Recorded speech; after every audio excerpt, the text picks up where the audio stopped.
Hello, everyone. I'm Peaceful Nick the Medium, and today I am very happy to have a very special guest who I have admired for a very long time, Evidential Psychic Medium, PAM SEARS. She left the corporate world in 1995 to focus on her true purpose of being a healer and bringing messages from our loved one who have crossed over into the light. She's clairvoyant, clairaudient, and clairsentient, and helps her to bring forth accurate and detailed information as evidence in mediumship readings. She's an Arizona native and hiker, so she appreciates the beauty of the state. She's the author of 3 books and has created her own oracle deck called Heart Rock Oracle Cards. Welcome so much, Pam. I'm so happy and appreciative to have you here. Thank you for having me here. I really appreciate. I love talking with other mediums. Me too. We learn so much from each other. We do. And there's so much to learn because we were all trained differently. We were all trained by different mentors. We all have different experiences. We all have a different length of time of how long we've been a medium and a different story for how we became a medium. And that's part of that's the most fascinating part, I think, is how all of our journeys led us to mediumship. Mm-hmm. So I would love to know, just tell me a little bit about your backstory, anything you want the audience to know about you, and we'll just have a great conversation. So the backstory is, people always ask me, well, when did you know that you were a medium? And I can't put a name on it back as a child, but I always had people talking to me as a child. They weren't there, but they were always talking to me. And to me as a child, that was normal. I mean, didn't everybody have people talking to them? And sometimes I would be talking back. And, I was always a chatterbox anyway. And my mom would always say, oh, God, there she goes again. I don't know who she's talking to. Or, some people probably would have assumed imaginary friends or whatever. But I just thought that I didn't think there was anything wrong with me until people started to say things to me like, she's kind of like weird or, and then I began to pick up those vibes. But I didn't think anything of it. And I came from a very violent background, a very violent home situation, with a stepfather. And, he was a violent man. And, my mom had a lot of abuse from him. And my brother got the brunt of the abuse from him. And so I didn't realize at the time that there were so many emotions coming through that I thought I am crazy. One minute I'm feeling this, another minute I didn't realize that I was actually picking up everybody's vibes from around me. And so as a child, I think I was probably 6 or 7, and I was like trying to block. I don't know. How do you do that as a child? I didn't even know. Right. I closed down and I tried to go into the quiet, keep myself quiet, get away from people. I was always outside because we lived out in the country. So I was always out in the cotton fields or the vegetable fields, get away from people. But one of the things that I noticed was I couldn't fully shut it off. It just kept coming. Now, especially in regards to the talking, and as I got older, I thought I have another mind in there and I can ask a question and I'll hear a yes or a no or whatever. So I just always trusted that, not thinking that might have been my guides talking to me or even the loved ones. And so, I didn't really, I think I was and a lot of people say this, I was in my 30s when things began to open up more. It was always there, but I was in the corporate world, so I wasn't a part of any spiritual groups or, I was right. 2 different worlds. Two Right. different worlds. Yeah. Right. And I was raising two young boys.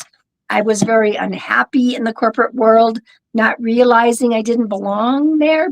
You know, you're making money, you have health insurance. So I never really left, but I did begin to feel this more of an awakening happening. And, you know, I thought to myself, I know that there's something I'm supposed to be doing, but I don't know what that is. But in the meantime, I'm not going to quit this job. I mean, you know, I have children to raise.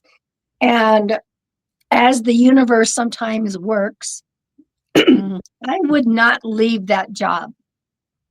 So I got fired. They set it up, brought in a new supervisor who was, you know, I thank her to this day. You know, I'm like, I don't thank her, you know, to her face, but they brought her in. From the moment they brought her in, she didn't like me.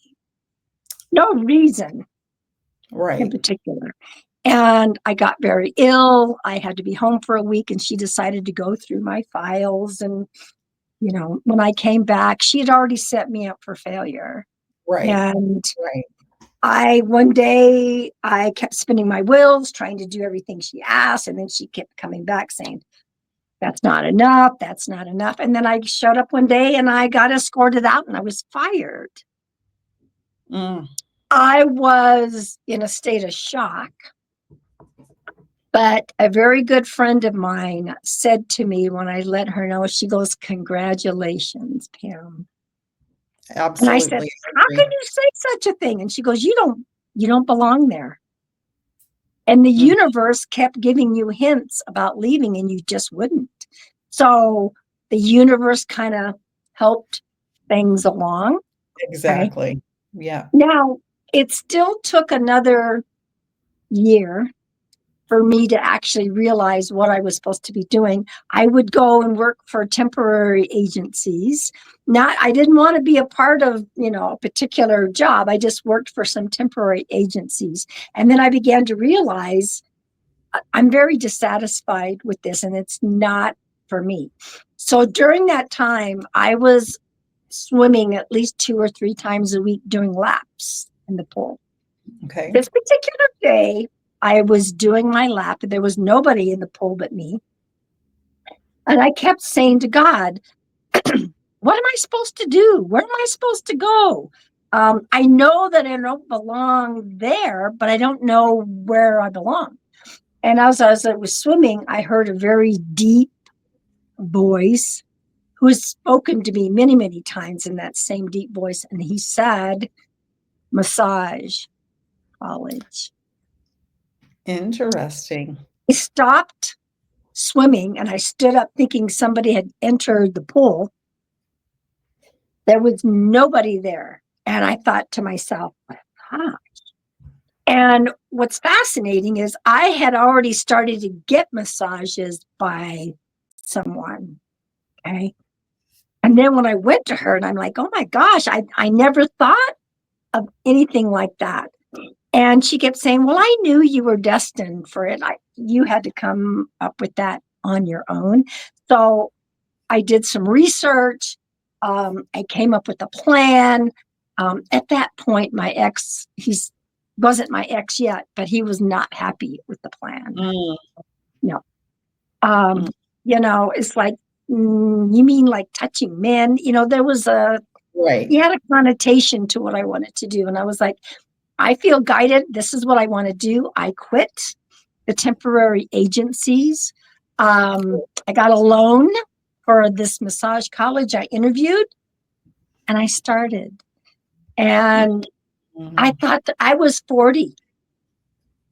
I was 40 when I did that. Now, I had already been doing some psychic medium work with people, not on a public basis, but private, personal.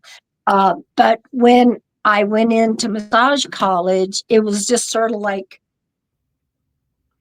it just opened up wide, way wide.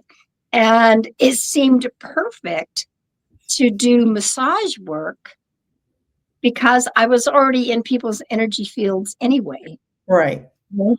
And then Spirit said, now we're going to expand this so that you're going to hear messages from loved ones while you're doing the massage work. So that took a little getting used to. But in regards to the massage and the energy healing, I have a couple of stories, and this one was pretty amazing. Whenever we're ready to take the next step in life, the universe conspires to bring somebody into our lives to awaken us. Okay. Absolutely. 100%. I was doing massage work. This was prior to really starting to communicate more during massage with loved ones who had crossed over. But I had a gentleman, a very elderly man, come into the chiropractor's office where I was working and said that he wanted a massage, and they had never met him before. I had never met him before. I just remember the white hair, and he had the most crystal blue eyes I had ever seen. It's almost mesmerizing watching his eyes. So he came in. I told him, where I wanted him on the massage table. And for some reason that particular day, I asked him to be face up versus face down. You think back like normal, I do it the other way. So I came into the room and he said, I have a problem right here in this arm. And I said, okay, where's the pain? What's been happening? How did you do it? And he was describing some things in details. And I said, okay. And I was touching and seeing where things were. And he said to me, I want you to do something different today. And of course, I'm thinking, what is this dude talking about, right? Exactly. And he had a smile on his face, and he goes, I want to show you a different way of, moving the pain. And I'm like, what is this man talking about? What? Interesting. And I was arguing with him because I'm like, I'm the massage therapist. I have a skill. You're telling me what you want me to do. And finally, my guide said, listen to him and just do it. Do what he's asked you to do. And I'm like, all right, I'll humor this old man, right? Right. So he asked me to place my hand above the area, no touching, above the area. And he wanted me to feel a change of energy. And when I found the spot where I could feel the change of energy, he said, I want you to move that out. I need you. That's congestion. That's where the pain is. I want you to. And I'm like, what? Anyway, I just thought, okay, the guy said, keep doing it. So as I did, I could feel the energy was moving, out the arm. I kept going over, and then pretty soon there was a smoothness in the energy field. And that was my first experience with therapeutic touch, which is above the body. Okay. Is it like Reiki? Reiki, there's similarities, but therapeutic touch is no touching at all. We're just feeling the energy, the auric energy, and feeling for congestion and moving that out. Okay. I did eventually get trained by the Nurse Healers Association but I'd been doing it all along and I didn't know. So anyway, so this gentleman was saying, now what you need to understand is my arm is better. Good. And I looked at him and I said, who are you? It just came out, who are you? Yeah. And he gave me a little smile and he goes, I'm just a traveler. And I'm like, and he goes, yep, I'm just a traveler. That's it. And he said, then I am here to tell you that it's time to do the next phase of your work. So he came and introduced me to therapeutic touch. And then, of course, the chiropractor never saw him again. I never saw him again. That's incredible. Now, I have a follow-up question. Uh-huh. Sometimes people describe events like this, where someone comes in that is never seen again, as an angel. What is your opinion? Do you think this was a real person or an angel? And what's your opinion of stories similar to yours where people claim there's an angel in their midst? I don't know that I would use the word angel, but I did do some research on travelers, and there are spirits who travel the cosmos, and they show up at particular times to help someone on their journey. And so, was he an angel? I don't know. He was definitely set up to interact with me, but the eyes really told the story because they didn't look like human eyes. If I could, Right. they were nobody has that kind of crystal blue eyes. Okay. Right. Yeah. So was he a guide? Was he an angel? I've heard of other people say, "Oh, I've encountered some travelers in my life." That's incredible. So, do I think he was just a regular human on Earth? No. That's an Not at amazing all. story. And I And love I'm that like, you got fired. yeah, I love that you got fired and it led you down this new journey. And then your traveler came in and said, it's time. yes, Let's yes, do the next thing. It's time.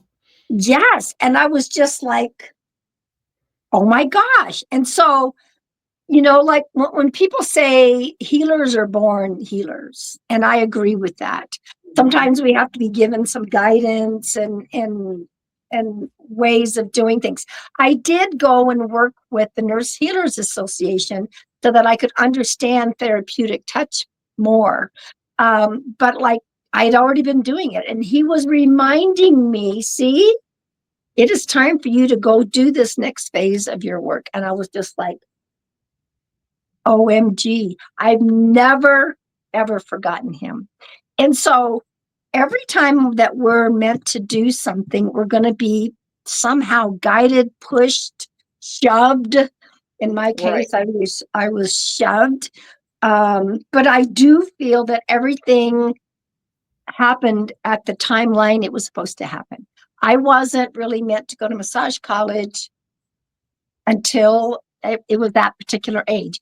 Yeah, mid-30s, I started doing, mediumship work, but, the massage came shortly thereafter, and it just seems to fit very well. I love that. I didn't have my first mediumship experience till my late 40s. It was Okay. nowhere on my radar. I had some weird stuff happen through my life, but true mediumship experience, my very first one was not until my late 40s. So, yeah. So you never know where the universe is going to guide you and shove you. And I was shoved, just like it sounds like you were too. Yes. I have a question about when you said you're a healer, and then you talked previously about trauma. And I have a lot of questions. I meet a lot of healers, as you do too. Mhm. I also experienced a lot of trauma, and every healer I know has experienced a lot of trauma. Do you find a correlation between people who experience trauma and either they go one way and become traumatizers or they become healers? Do you see any correlation between that? That it's like some of the trauma. I noticed that certain women would go, and I did some drinking for a few years. And that's kind of how I was trying to deal with mine. And then all of a sudden, it's so weird. I just woke up one day and said, I choose not to do this anymore. Some people, they're like, what do you mean you needed to go to AA? I just stopped. I do think that there are some that, like in my brother's case, he was also born with the ability, but he blocked his by drugs and alcohol. And I believe that he just couldn't overcome his trauma. You know, he had similar traumas than me. And I noticed that there were certain women who would go into, you know, a life of prostitution based on their, you know, because yes, I came from a violent household. I was also molested, things like that. And so was that my destiny to, you know, overcome that and do the healing work? But I would say that each and every one of us that do the healing work for others have a sense of trauma, a lot of trauma. Yeah.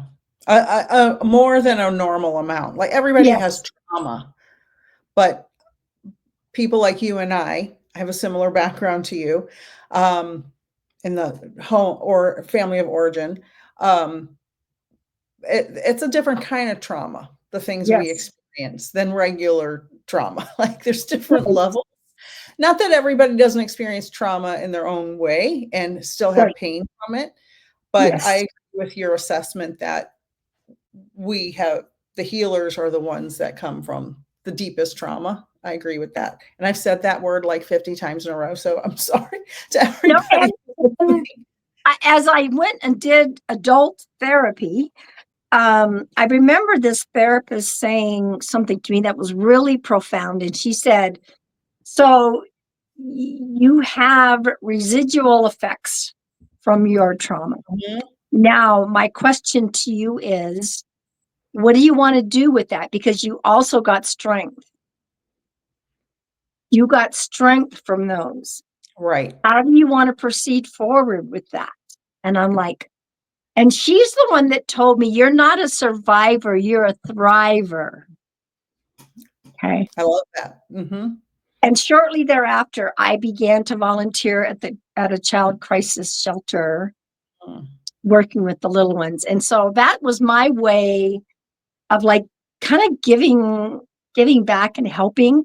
And it's always amazed me that I would go in. I was in the toddler house, and I'd always go in and they would just a whole congregate around me. It's like They healers, they were drawn to you. yeah, we just exist. I mean, well, not just exist, but healers, the healing doesn't come from us.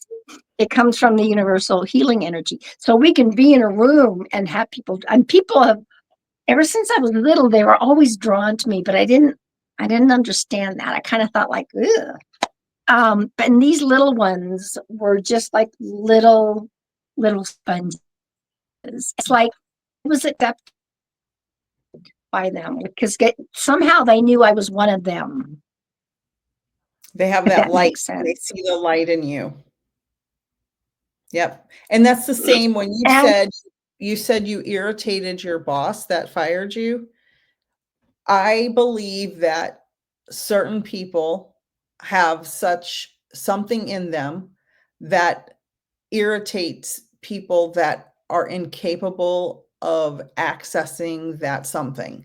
Healers have it. Whether we're actively in the healing mode at the time, there's something about us that irritates people who are not ready to heal and are not ready to accept and be themselves. And yes, I I believe agree. I wholeheartedly. agree. I just shared a story on social media about this exactly. And yes, do I have ADD? Yes. Do I have ADHD? Yes. And I was always loud and I had a certain um, aura about me. And I was in the corporate break room and sitting there talking. And all of a sudden, one of the colleagues said, whoa, hold up. Anybody else in this room besides me think that she's a little over the top, a little too much? Anyway, another coworker came from behind me and she said, no, she's too much for you.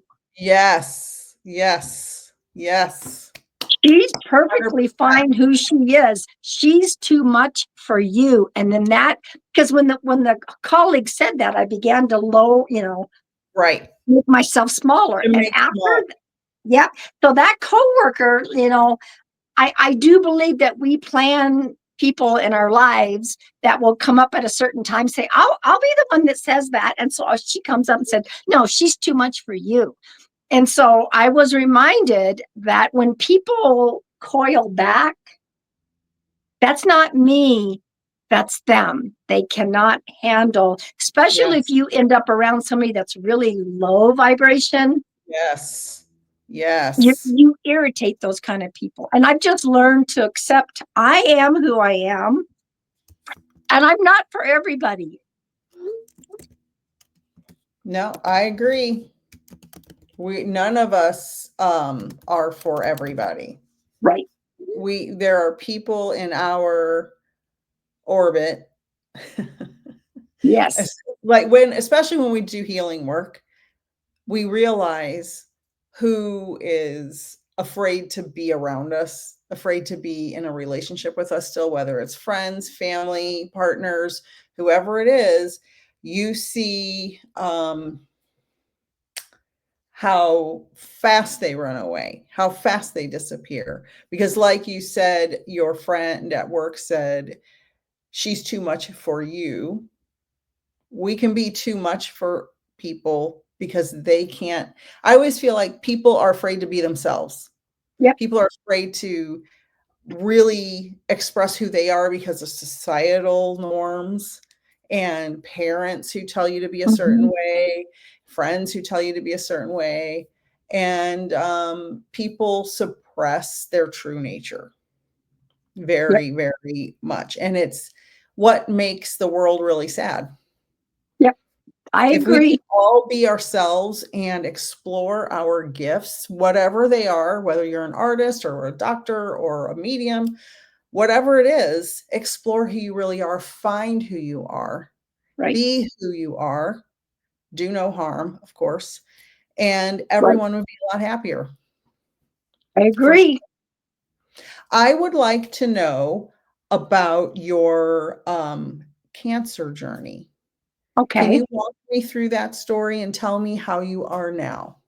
You know, it's really interesting. I was taking care of my brother who passed from liver cancer and cirrhosis. Mm, The breast cancer was there at the time, but I didn't know. Okay. Which was probably the universe's way of saying, you take care of your brother and then we'll take care of you. So it wasn't a lump, it was more like a thickening. And one doctor just kept saying, oh, it's nothing, it's nothing, it's nothing. And the ultrasound showed it was nothing.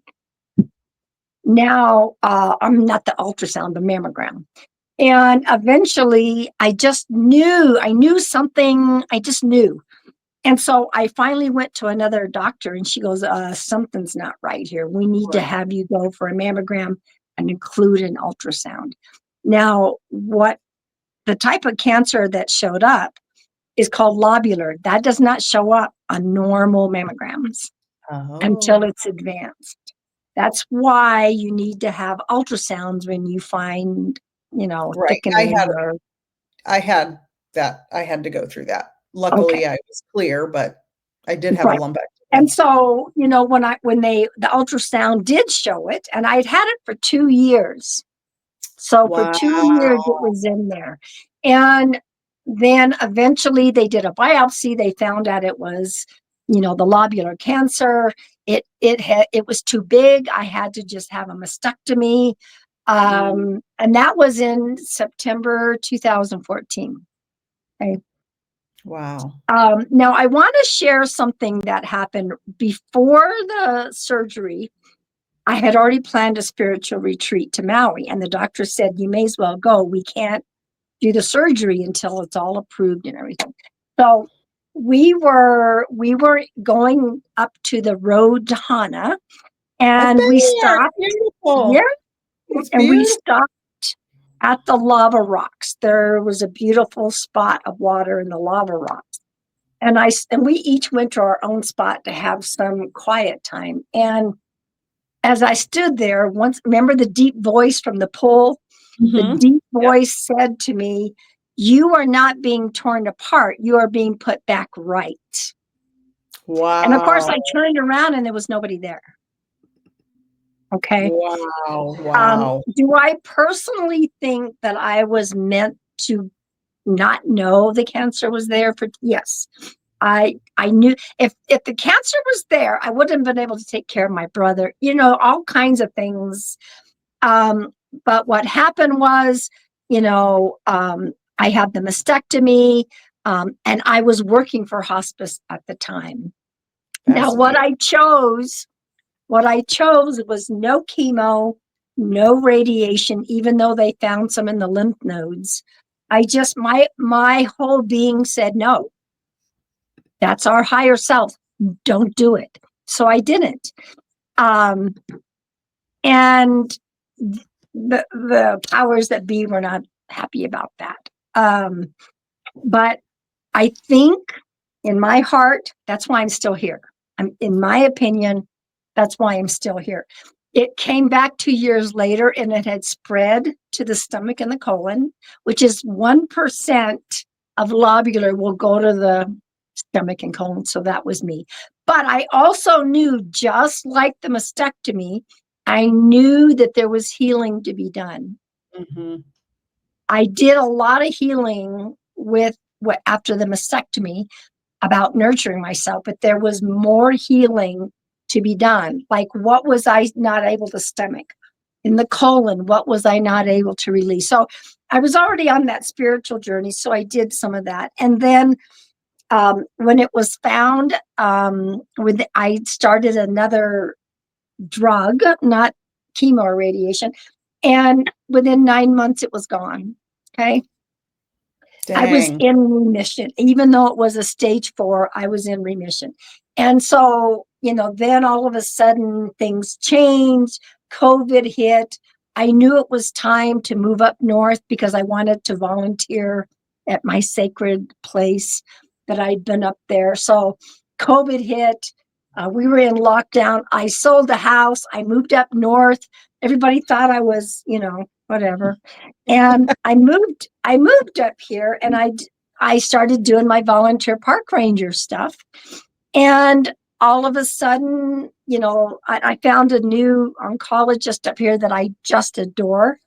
And the cancer returned again in the stomach, not the colon, just the stomach. And so we started a different protocol of 2 drugs together. And it took a couple of years to find the right combination. I was just informed in January that I am back in remission as a stage 4. That's I have things to do. Mm-hmm. The cancer, just like the violence and the trauma that was done to me, made me who I am. So has the cancer made me who I am.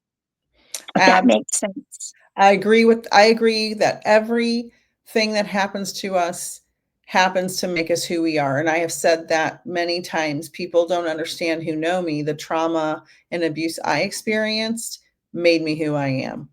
Yes. And I wouldn't be the person I am without that experience. Right. And I stayed positive throughout the whole, I just wanted to live life. I wanted, I wanted to be happy. So many women would contact me saying, I just found out the cancer is here, and they would say my cancer. I don't ever want to call it mine because I don't own it. I call it and they kept saying, how could you make that kind of decision? I said, the only thing I'm going to tell you is don't ever make a decision out of fear.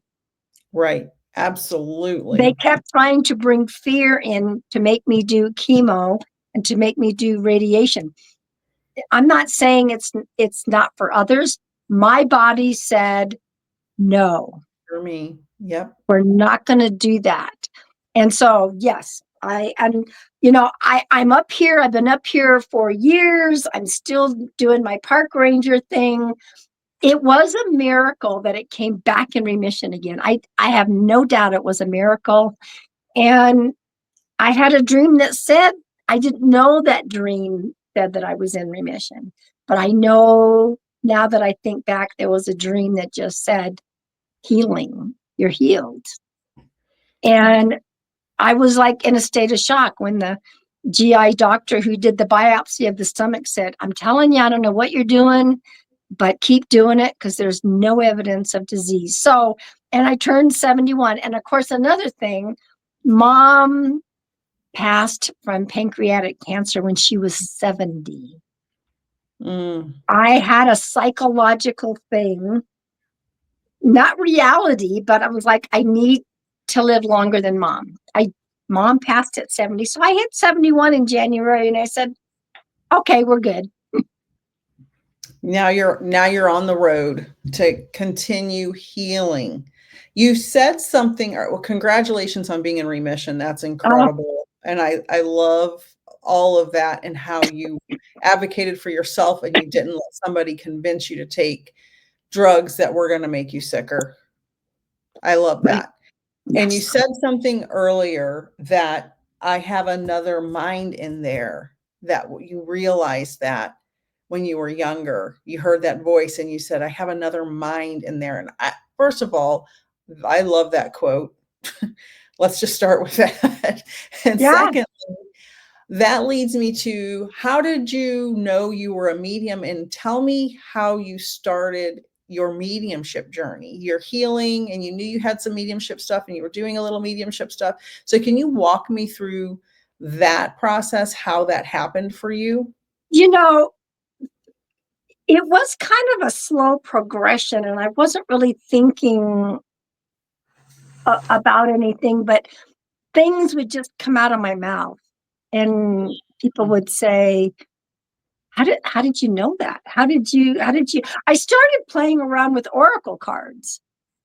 One of the things that I would do, some oracle cards, and I would work with friends and stuff. And then names would start to pop in, dates would start to pop in. And I didn't know where it came from. They would be like, how did you know that? Like, this is a funny story of a date.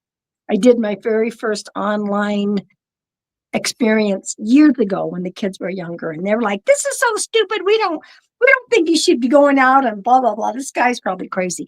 But, we were at an open public place and it was so bizarre because he was being kind of a jerk. Okay, or he was a jerk. Oh, so you're one of those weird, you're one of those weird psychic people. And he said, if you're so psychic, when's my birthday? And of course, just like before, my mouth would open and his month, date, and year came out. I didn't know that. Wow. And of course, he got freaked out and said, how did you know my birthday? I was like, dude, I'm a witch. Get away. That's what he said. You are a witch. And I remember going back home and telling the kids, and they were laughing. They thought that was funny. And so things like that, like, I'm sure that was my higher self, because our higher self is us, Right. But it would slowly be, I would be doing cards or I would be talking to people, and then dates would pop up. People would show up in my mind, that other mind, and what they look like, what they were wearing, how old they were, their names. These were just like little bits here and there, not anything real strong. And then as I began to figure out what this ability was, there was no development back when I was 30. There was no mediumship circles. There was no mentor. I went to a few people and we would do like a day workshop here and there, but there were no mentors. And people say, well, you can't be a professional medium without development. And they said, so who developed you? And I said, my guides. My mentor was fully trained by her guides. By my guides. Yeah. And it's incredible. And I tell my students all the time, your guides will help you. Your guides will help you. Ask them. I can give you certain parameters and certain guidelines, but you have to develop. I'm just giving you the outline. It's up to you to develop, and you have to ask your Right. guides to come in. You're not, and I tell them, so I can't find my guide. I can't find my guide. I'm like, they can find you. They know you're there. You don't have Yeah. to find them. Just ask and you'll understand whatever it is they're trying to So tell when you. people say, well, you can't do that, I said, when you didn't have a mentor and there was no development circles, but you were meant to do this work, where else do you think you're going to learn? It's through your Right. guides. So that, I've never taken a development class. I've never taken a development circle. I did things in the divine timing way, the healing work, the massage work. Of course, yes, I heard my whole life, but I I couldn't call it anything other than, like you said, I have another mind in there talking to me. Right. And that's what I called it. And so, some of it's your higher self, some of it's your guides, but they're the ones that worked with me and helped I me develop. I absolutely love that story. And how many years have you been a professional medium taking clients? Ooh. In my mid 30s, it So, like, was like, I started doing it before massage college, but not on not on a public forum, but privately in my mid 30s. I was still a professional psychic medium, right. but not on a public basis, more one-on-one privately. But Yeah. what pushed it out even further was massage college. Go figure. Well, it makes sense because it's a healing modality.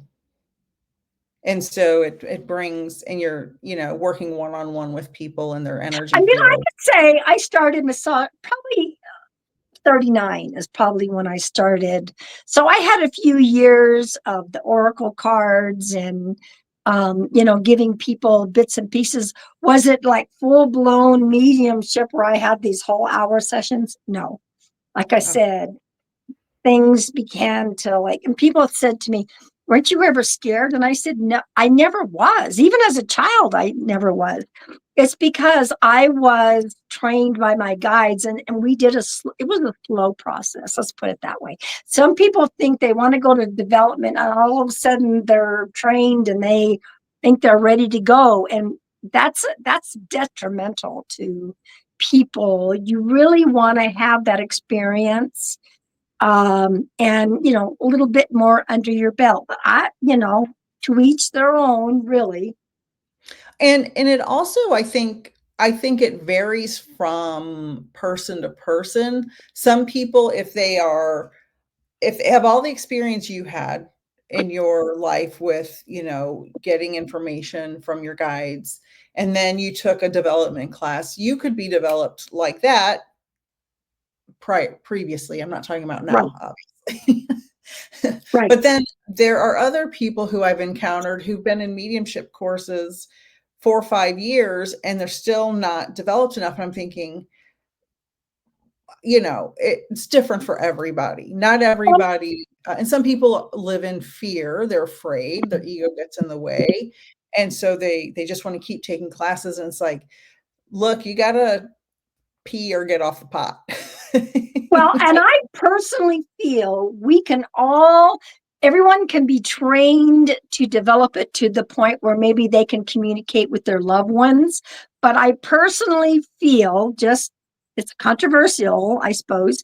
I do believe that a medium who's actually supposed to do this professionally are born mediums. Just, just my thought, and my belief system.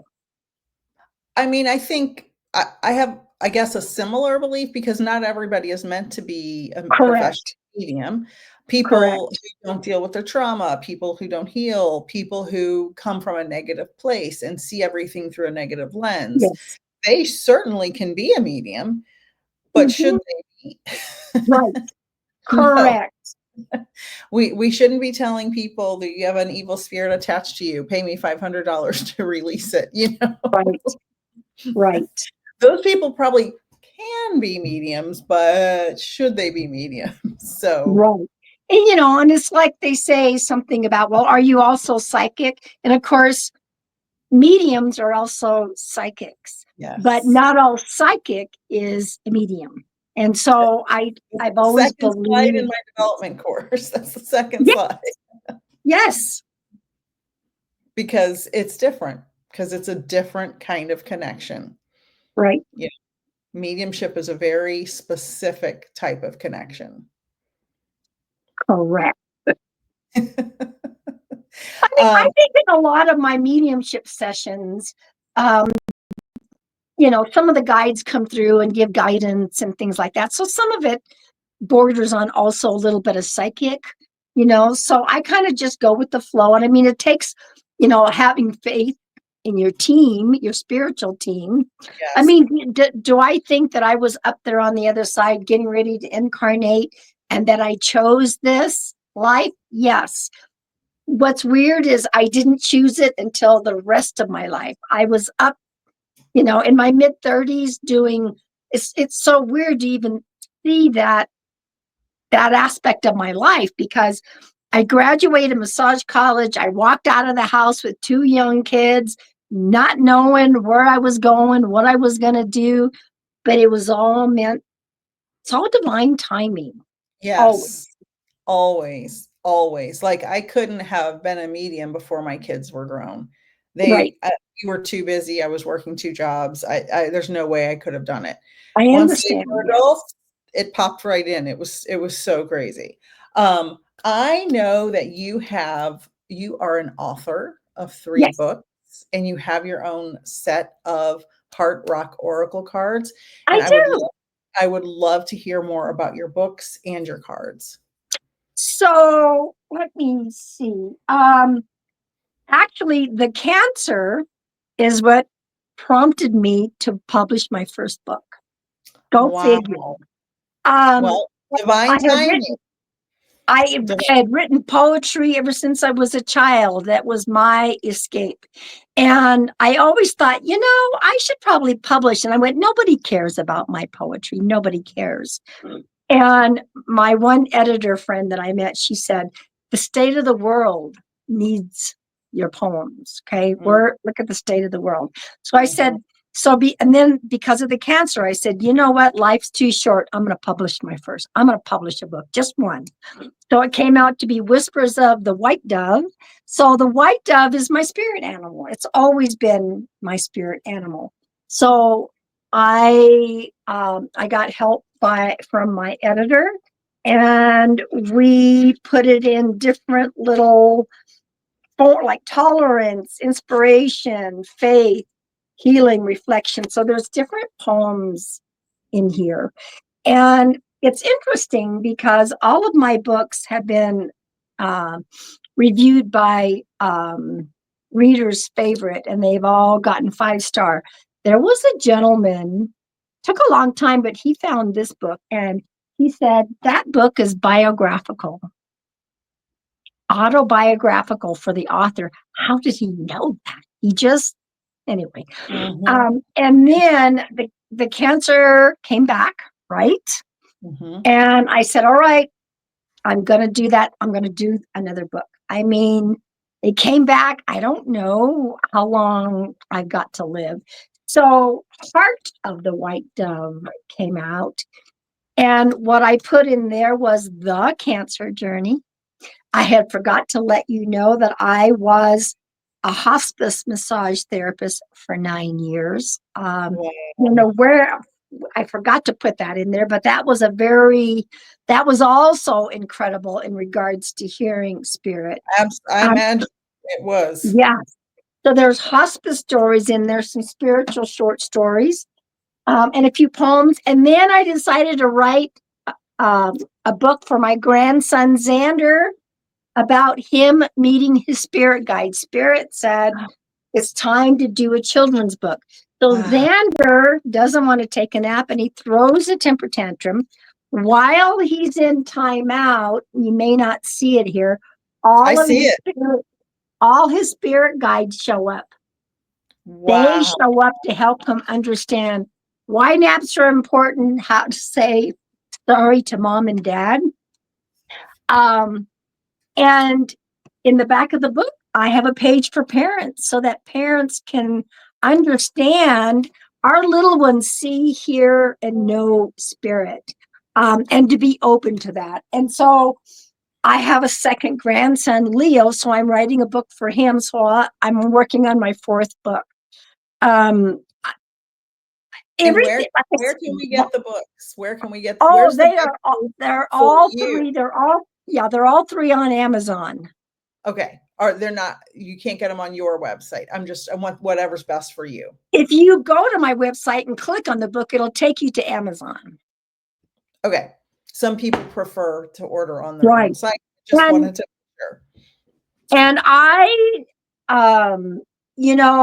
as a hospice massage therapist and a psychic medium, it was incredible to be in a situation where someone was going to be transitioning and to feel and hear the crowded room. Like for one particular story is one of my biggest important ones. And I went to take care of this elderly gentleman, and he always wanted to watch the cooking shows. And he would say, Pam, turn on the TV for me. And I would turn on the TV. And as I was doing that, I felt someone behind me. And in my mind, I said, who is this? And she goes, it's Barbara. Now, you and I both know you don't just spew out things to people. You don't know where they're at spiritually, that kind of thing. And so I just said, okay, so Barbara's here. So when I sat down to work on his feet, he said, did I ever show you a picture of my wife? And I said, no. And he goes, she's been gone 5 years. Her name is Barbara. And a week later, he transitioned to the other side. So I knew she was there to take him home. Yeah. Oh, so that's the hospice work. Woo. That is, I imagine the hospice was full of voices and things. Do you have your oracle cards handy? I do, as a matter of fact. I love, for anybody that doesn't follow Pam normally, which I can't imagine nobody does, she takes these pictures herself when she's volunteering at, is it a national forest? I mean, no, I take the pictures out in nature. So, like, for instance, here's one of my hearts that I found in nature, and I would immediately hear a message. Wow. Now, this one says, be the light. You are a healer. And so I took some of my favorite ones and I turned them into a heart rock deck. So this one says generational healing, and it says, when you do your healing, it helps break the cycle of those who went before us. So, of course, I still get hearts out in nature, but these were just specifically heart rocks. And I don't know what possessed me to do this, but, once again, Spirit said, and for those who are interested, on my website is my link tree on the top, and my website, my email is on there. So it is something that I tell people, just pull a card for the day. Right. It's inspirational, and it keeps, I watch a lot of, card pulls and tarot and oracle and mediumship, and the positive messages keep you in a positive mindset instead of doom scrolling and watching the news all day. We all need some peace. Yes. We all need some kindness. We all need positivity. And the more positivity you focus on, the better. And that's what I love about cards and watching card readings. And what I love about these is that I've got people now going outside looking for their own hearts. I've seen people like tagging you in posts or something like that. Yeah. It gets them away from that doom and gloom, because social media is doom and gloom. Get out, get away from it, and go out in nature. Yeah, Yes. So and thank you we for come asking from about that. nature. Yeah, we come from nature. We're supposed to be Yes. what do you think I have a billion plants in my office? I'd have a Mhm. billion more if I could fit them because I need that, and it's just so Yes, healing. It's so it healing. is. It Um, is.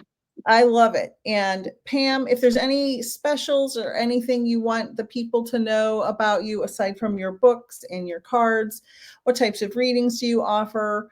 And I will link all of your information below. So if anybody is looking to, get a message from I'm doing a lot more mediumship on my YouTube channel. And so, my website at the very top, the link tree has all the links in my link tree. You could even just put my link tree here. Somebody could just go click on that. So I'm doing a lot more on YouTube. I don't have anything set up at the moment, but I've been doing a little traveling, and I've been doing small groups and gallery sessions. So, there are people saying, well, can I host you? And I'm like, we can do that. I never really did that before. I mean, I had children, and I never really thought about doing any of that. And so I'm starting to do more traveling, and I haven't done any large Zoom groups.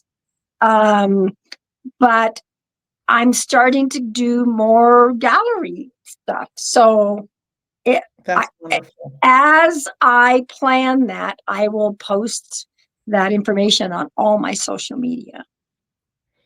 Pam, thank you so very much for being here. I so Thank appreciate you you. taking the time. And as I said, all of her information will be linked below, and I will post this everywhere. So, Thank you so much. I love sharing the story of even the struggles and the trauma.